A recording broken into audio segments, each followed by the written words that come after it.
Welcome to the Blessed to Teach show. Here we are on Tuesday, November 20th, and we're talking about Huber to testify in front of the House, the Republican House, and here we've got MSM in a panic. They are projecting like mad, but the most exciting thing has got to be John Huber, who we haven't heard anything from since November when he got actually appointed by Jeff Sessions, and now to testify in front of the House.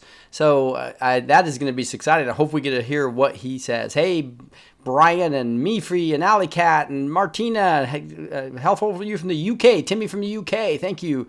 Yeah, Mary from Indiana. We got Timmy here. We've got Jim and Jeremy from California, and got G2 Mama. Oh, Alberta. Now it's just scrolling like mad. Thank you guys so much from, I see San Diego, New Zealand.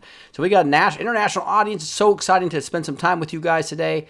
We are going to be talking. I'm going to turn on the fan here just one second.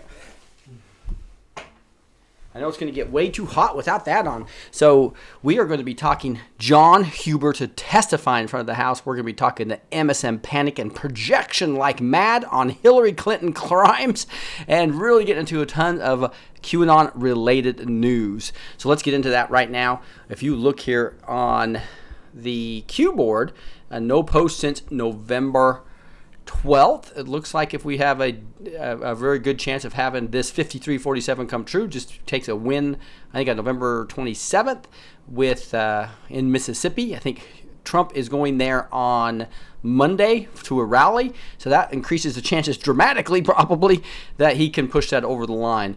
And to make it 53-47 with three people that were unreliable out, right, that makes it a incredibly strong 53-47 majority versus pretty much a non-majority when you took the unreliables out of the Senate. So, and then that was even losing Arizona. So that's that in the Senate, that was a remarkable result. Obviously, the House was disappointing, but it looks like 20 races where a Republican was ahead all went to the Democrat afterwards.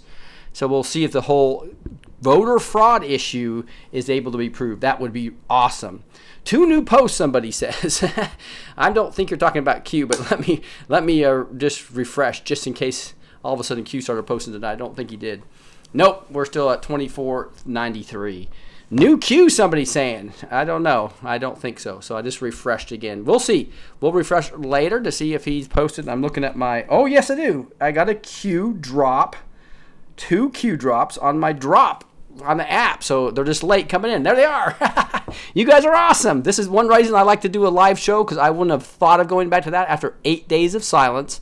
I would never thought we would have new Q posts coming while I was live, and so I would have never gone back there, and because you guys told me, thank you so much. So let's look at some new Q. 2494, hot off the press within minutes.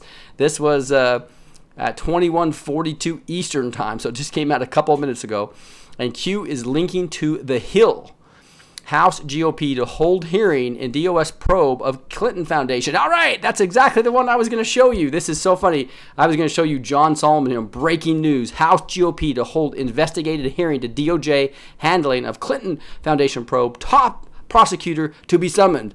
And you saw that on the back of, what I have the name of this episode is Huber to testify, and that's pretty awesome that then Q comes in and gives us the same information here, and hopefully gives us a lot more here. We'll read it here. So see if it's the same article. Yes, it's the same article. That is pretty cool that I'd already, here's the article. If you click on this article that John Solomon had, I was going to show you guys, it's the same article that Q just posted to. Elizabeth Sisney, thank you so much. Really appreciate you. So anyway, just exciting to see that Q is on the same page as us sometimes, right? So come on, pop back up. Now all of a sudden we're going to have to refresh the screen for some reason. That doesn't happen very often. Although I did forget to put my virtual shield on. Sometimes, every time I've had a problem with this, it's when I forget to put my virtual shield. And they could, so darn it, guys. That's not good news. We might have to refire this up in a second. We'll give that a few minutes and see if I can get my screen back. But most of the news I have is on this thread here too that's locked up. So, but all right, good. This looks like it's going to give me the Clinton Foundation article back. Nope. Well, as you know, I've been attacked 3 or 4 times anytime I don't have my virtual shield on, and so we'll give this a few minutes. But exciting things. I'll look at we'll take these right from the phone then. Okay. So if you look at the Q app, and I think that you can't even download it now, but it stays on your Apple app, and you go to Drops and refresh, and it'll show us the new one. So I'm going to read some of these to you, which I'm not going to be able to show until I restart the computer in a second. But it says, that's the second one. I want to go to the first one we were just on. So that article, by the way, has got a really good amount of information on just basically saying that finally we get Huber to actually testify. It says December 5th, D5. Nothing can stop what is coming. Nothing. This election was not about fixing the economy, trade, borders, military, protection, our children, etc. Also, another corrupt politician or insider can simply undo it. Band-Aid. This was not simply another 4-year election, but a crossroads in the history of our civilization that we determine whether or not we, the people, reclaim control over our government. It's got a YouTube video. It says "Panic in D.C." which was another cool thing. It was actually part of my second part of my title. So as you saw here, before we went live, I was going live with this Huber to testify, MSM panic, and we're seeing that, and Q's confirmed it now, right? It's panic in D.C. and D5 December 5th. That's really interesting because that's when he is going to be actually testifying. So see if we've got some this real slow connection. We're going to have to probably reboot the router and start over again. Really do apologize, guys. So we're going to start part 2 here in about 10 minutes. It takes 10 minutes for me to reboot my router, make sure I have my virtual shield on like a smart person, and hopefully we'll be up and running here in just a second. God bless you guys. We'll talk to you in about 10 minutes.